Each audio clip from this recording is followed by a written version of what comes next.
মা, আপনি সত্যি করে বলুন তো, আপনি দোতলা ঠাকুর ঘরে ওটা কিসের মূর্তি পুজো করেন? দোহাই আপনার, সত্যি কথা বলবেন মা।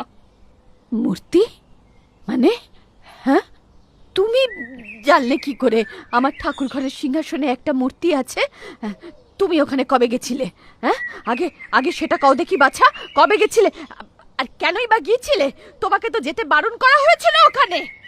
সেদিন দুপুর বেলায় আপনি এমন চিৎকার করে উঠলেন, দাইমাও ঘরে ছিল না।